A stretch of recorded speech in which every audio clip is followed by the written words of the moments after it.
our fellow black people who came here illegal. I understand that. I totally understand that they should be legal coming to the country now that we have a system that is not working for black people, but also a system that is being adopted without any understanding. Hence, I say, if you can check on my comment, I said we do not need to change people. We do not need to change these political parties. They are all corrupt. It's the same thing. Whether we take whatever party and we bring it in, the same problem is going to continue because they are just faces there.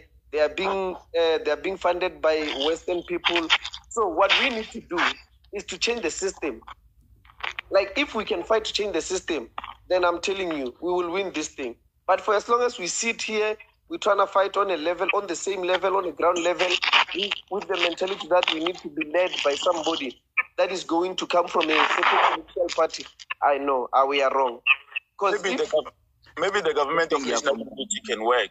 The system that Nelson Mandela used in 1994.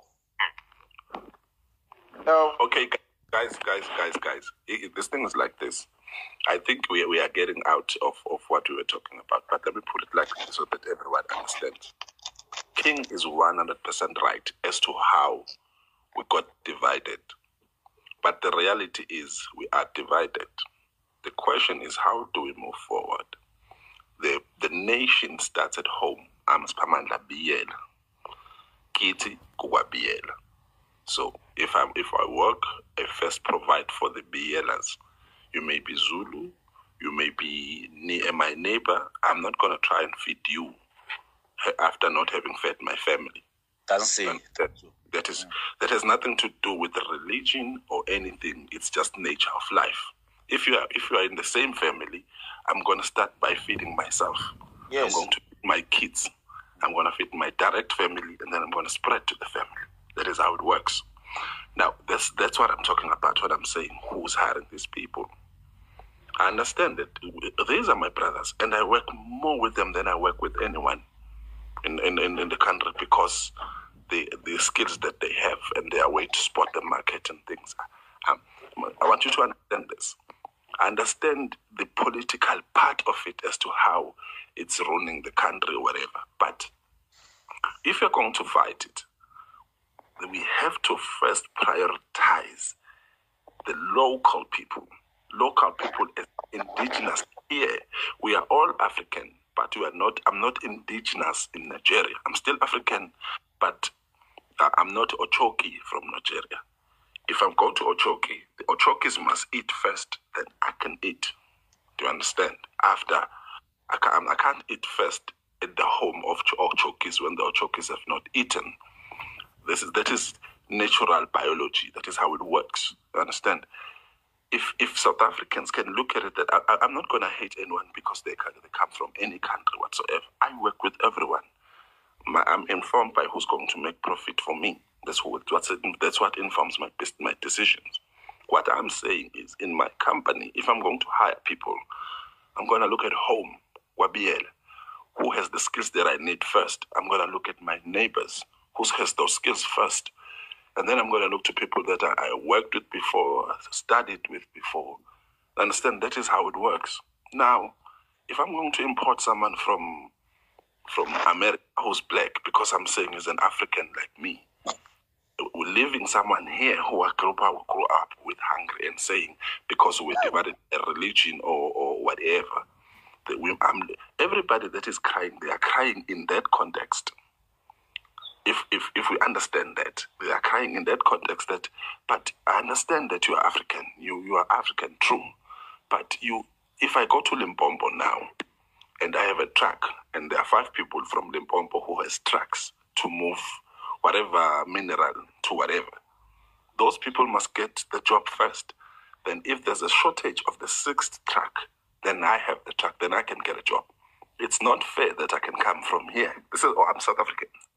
Legally born South African. But if I go to Limpopo and I bring my truck there and you have a truck there and your truck is not working, it's simply not fair.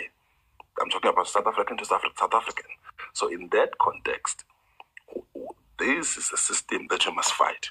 We must first feed locally. By the way, it is done everywhere in the world, not just in Africa. And there are so many white people who are foreigners. I understand that. When we need to kick that out, that white people are investors, those people are as dumb as fuck. They don't know shit. They don't know how to do anything. They are just supported by the system. Yes. May I please come in on something, ne? Like, sorry to say this, but I think Shonga can agree with me. I think he has noticed that I tend to forget a lot of things very quick. So I just want to come in, ne? I want to ask you something. When I think you made a great example when you talked about trucks and that example of Limpopo, I think maybe it came clear, ne? I think we should also take to the fact of accountability and competency. Because let me give you an example, ne? As much as I might be from, let's say I'm a South African, ne? I'm a service provider. But if I'm not accountable on a lot of things and my level of competence is very low in compared to somebody who can come from outside and come do the right job, be accountable and everything, are we saying that particular person cannot be hired? Yes. Let me explain. Okay. Yes. I'm saying that person cannot be hired. You see, a skill is learnable to anyone. Any skill is learnable to anyone. If I am able to, let me use again the example of the truck. Let's say I have a truck, but I don't have money to run for the whole month before I get paid. There's someone who's got trucks, they can run for 3 months without getting paid. That's very good for someone who is running that company, because they're not going to be strangled with the cash flow to take the someone that can run for 3 months without needing payment than me, who's going to need payment every day because I don't have diesel, or I'm not going to be able to fix my truck when it's broken. But we are South African. This is my money too. You. So the government, that's where the government comes in. That's where the policy comes in. You see, if we to create industrialization, it's going to answer what you are talking about, JP. To talk about the question of industrialization, you have to prioritize the local people first. In Limpopo, here in KZN, because I'm here, if there's a KFC near you, first KFC must exhaust the chickens, the people that are producing poultry locally, before they go to the next town to buy this, so that the rand circulates around the people from there first. The rand must circulate from the people at least 6 or up to 10 times before it goes back to the reserve.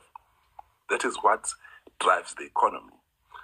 That's decentralizing the economy. Now, if you are going to, if the person that is producing chickens does not have the skills to be able to produce it, KFC, by law, which is where the law must come in, that's where the government must come in.